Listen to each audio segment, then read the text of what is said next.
The new American imperium that is taking over the world are all meant to serve one mission: to pave the way for the state of Israel to wage a big war.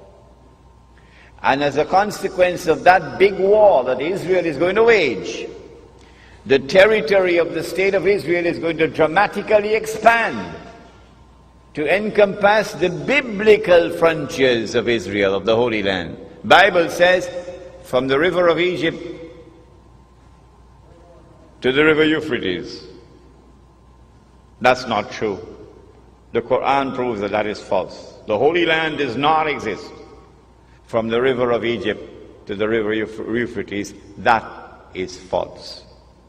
But it's there in the Bible. They put it in. And so Israel has to wage a big war which will dramatically expand the territory of the state so that Israel will control the Suez Canal tomorrow. And Israel will control the oil of the Gulf tomorrow. And there will be a concomitant attack on the US dollar.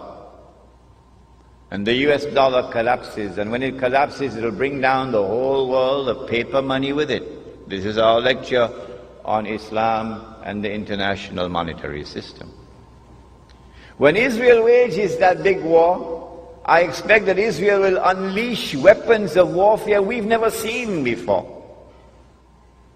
And at the end of it, Israel will take over from the United States as the new ruling state in the world. But Israel cannot wage that war while still there are any significant obstacles in the way.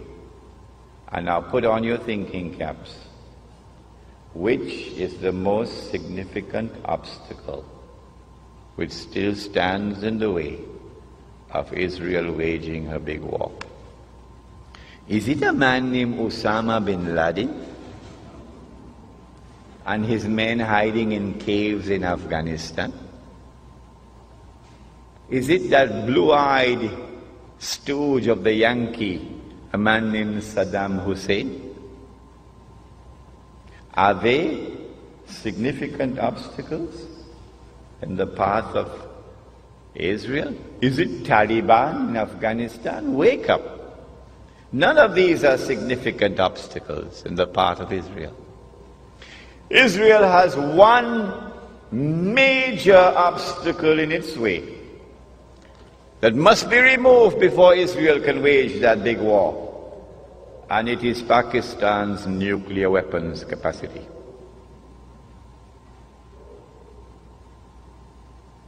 And coupled with that is Iran's missile capacity.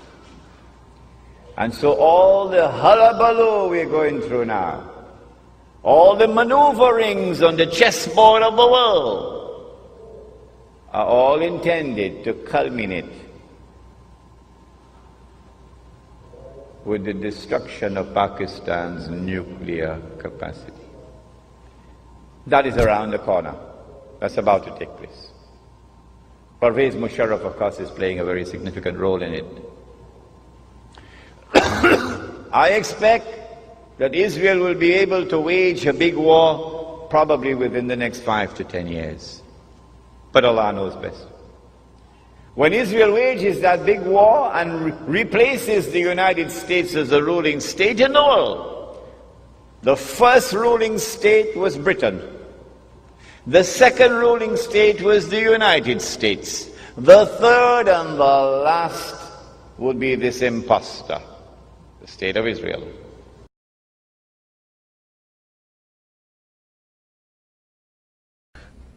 You know, you're supposed to bury your dead and forget about it, because she didn't get a chance to bury her father. That pain she always carried, but then she converted that pain into strength. This is something I learned after I lost her. I didn't know there was a strength in pain. I had no idea that you could use the pain, the force of pain, and convert it into an energy to fight. And you must miss her every day. Every moment, every second. Day gone so far? It's going great. Very informative and helpful, and a lot of good people sharing appreciation for America. How are you? So nice to meet you. Nice to meet you. I'm honored. Thank you. You are so nice. Thank you. Now I know why the Americans do without you. Shake hand, please. Excuse me, shake hand, please. Pose again. Something I might have. Okay, guys, thank you. Okay, guys, a couple more. Thank you very much. Thank you, guys. If everybody please head out this way. Peter, if you want to walk to your right, please. Thank you. Thanks, guys. Thank you.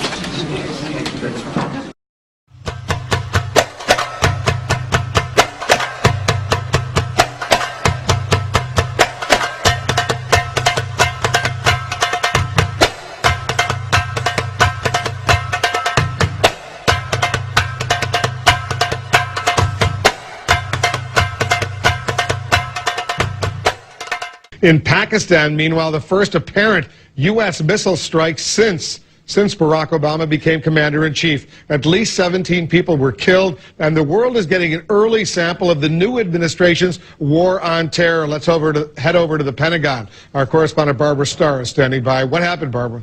Well, Wolf, the president is now exercising his authority as commander-in-chief, and the world is watching. Do solemnly swear. Just as President Barack Obama was sworn in on Tuesday, General David Petraeus was in Pakistan pressing top officials yet again to crack down on militants. The first sign the Obama administration's not going to ease up on the hunt: 2 CIA missile strikes Friday killed more than a dozen people in the tribal region.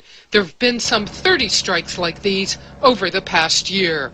The new president is making clear the deteriorating security situation in Afghanistan and Pakistan will get more attention. This is the central front in our enduring struggle against terrorism and extremism. CNN has learned from a top U.S. official the missile attacks are authorized under a covert program which has been briefed to Mr. Obama. The reason for the program's existence? To target and kill senior al-Qaeda and Taliban leaders and keep survivors on the run. Suspects may be tracked for weeks before strikes are called in. Under George Bush, the president did not have to approve each strike beforehand. It's believed Mr. Obama, for now, has the same arrangement, according to U.S. officials. Even during the campaign, candidate Obama made clear he wouldn't hesitate to cross Pakistan's borders. If we have actionable intelligence about high-value terrorist targets and President Musharraf will not act, we will. In an interview Friday with Wolf Blitzer, Musharraf, now out of office, said Pakistan doesn't expect the U.S. strikes to stop. Well, nobody in Pakistan is comfortable with strikes across the border. There is no doubt in that. Public opinion is very much against it.